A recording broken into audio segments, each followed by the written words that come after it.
I feel like I was always cut from a different cloth. Okay. Because I was never the girl that pursued or was interested in the dude that had the money. Why?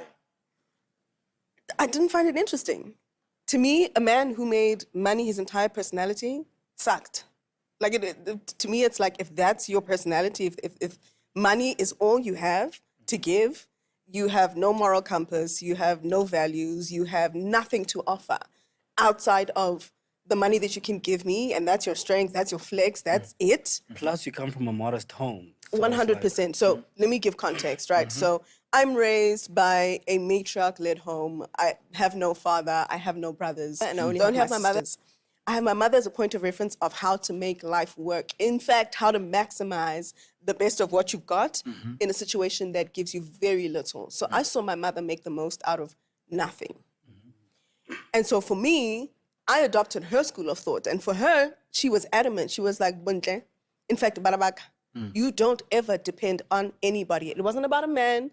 It wasn't about it. For her, my mom was like, you've got to do it yourself. Fend for yourself. You're smart enough, you're talented enough, you're skilled enough. You've got so much to give and so much to offer. Do not ever depend on anybody. So for me, it wasn't even about a man needing to provide. It was not a thing for me. And so it's never been a factor. Me getting into any relationship, it's not even about Priddy. It's about any man who was in my life. I had no expectation of being looked after. I had no expectation of getting my nails done, getting my hair done, getting this done, rent paid, all of that stuff, and having him paid for it. In fact, that made me uncomfortable because it's like, yeah, that makes me uncomfortable, bro. For me, it was like, if we're not married and if there isn't something that, I don't know, that solidifies who we are and what this thing is, I was more afraid of what the long-term consequence was of what I owed you because of everything you gave me. And do you understand? I was more afraid of that. At what cost? At what cost will you consistently pay for my rent?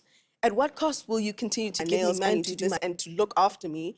And for me to have this crazy ask of like, and it's like, you look, I don't want to vilify anybody and any woman who is like, a man must take care of me.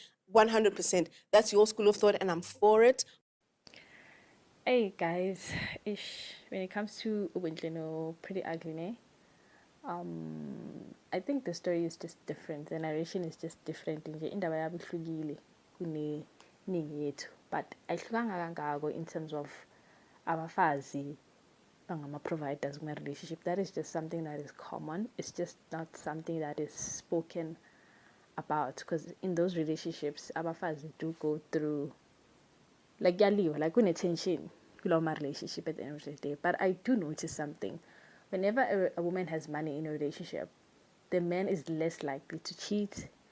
The man is less likely to do embarrass. So I guess it's a good thing. Hey, I don't know, what do you guys think? Please comment down below, like my videos, and please subscribe to my channel, guys.